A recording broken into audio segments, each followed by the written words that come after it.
Hello students, good morning to all of you.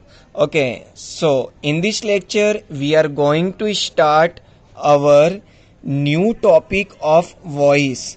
In the previous lecture we all learned about part 1 of voice, but in this lecture we will learn about part 2 of voice. Means इस lecture में हम इसके पहले के lecture में हमने just change in subject के बारे में सीखा था, बट पार्ट 2 में हम चेंज इन वर्ब के बारे में सीखेंगे. ओके, सो पहले हमने सीखा कि सब्जेक्ट में हम किस तरीके से चेंज करते हैं, बट इस लेक्चर में हम वर्ब में कैसे चेंज करना है उसके बारे में सीखेंगे. मीन्स टेंस के बारे में सीखेंगे. सो सबसे पहले मैं आप सभी को बता देना चाहता हूं कि these four tenses cannot be converted into passive voice. That means I have written here four tense and these tenses cannot be converted into passive voice. Okay, so look, what is this? Present perfect continuous, past perfect continuous, future perfect continuous and also future continuous tense. Okay, so these four tenses cannot be converted into passive voice. That means in tense का हम passive voice में convert नहीं कर सकते हैं. Okay, सो इनके अलावा बाकी के सभी टेंस को पैसिव वॉइस में कन्वर्ट किया जा सकता है. सो मैं आपको बिल्कुल सिंपल टेक्निक सिखाने जा रहा हूं जिसकी हेल्प से आप लोग इजीली समझ जाएंगे कि हमें पैसिव वॉइस में वर्ब में क्या चेंज करना है. Okay, so let's see change in verb. Alright, so सबसे पहले हम बात करें चेंज इन वर्ब में. सो पहले हम सिंपल टेंस की बात कर रहे हैं and you all know simple tense में तीन टाइप के टेंस आते हैं.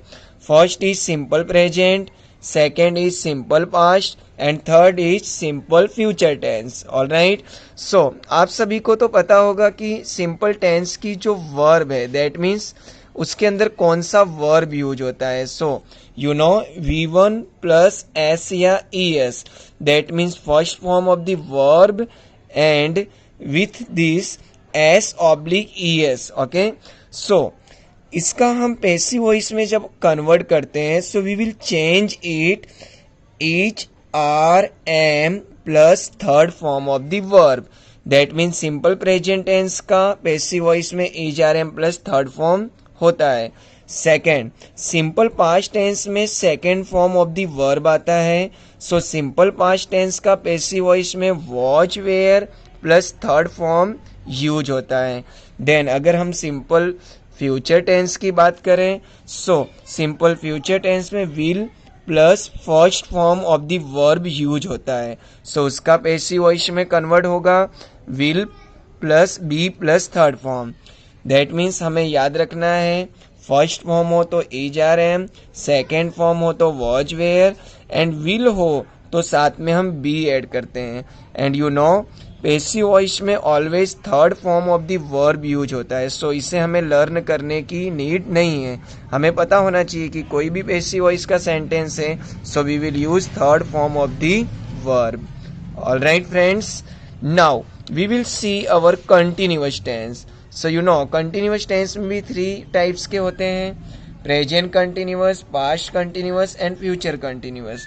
प्रेजेंट कंटिन्यूअस टेंस में वर्ब में HRM प्लस फर्स्ट फॉर्म में ING यूज होता है. सो पैसिव वॉइस में उसमें HRM सेम टू सेम आता है. देन आपको याद रखना होगा कि यहाँ पे ING गिवन है.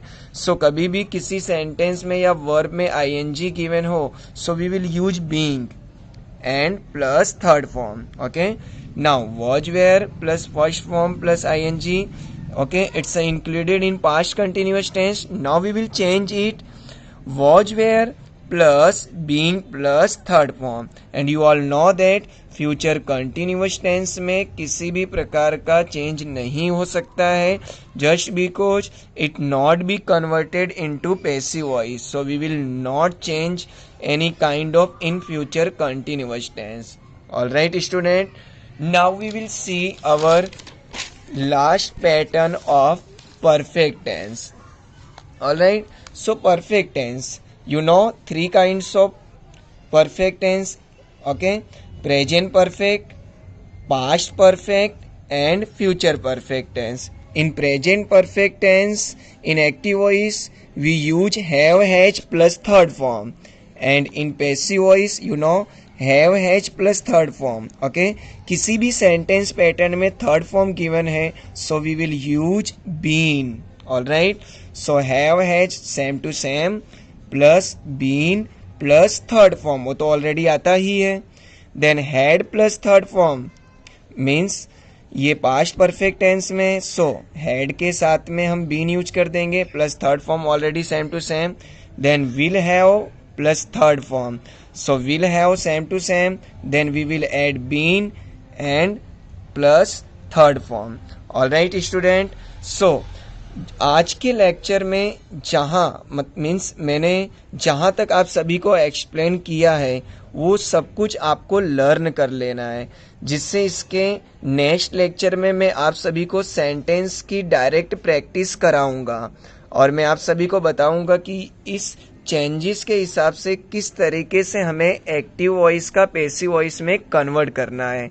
सो यहाँ तक आप सभी को लर्न कर लेना है. आई होप ये लेक्चर भी आप सभी को कंप्लीट समझ में आया होगा. और अगर हमारे लेक्चर आप सभी को पसंद आ रहे हैं, मीन्स आप सभी को समझ में आ रहा है, so please like, comments and share जरूर करें. ओके स्टूडेंट्स, सो यहाँ पर हम अपने लेक्चर को फिनिश करते हैं.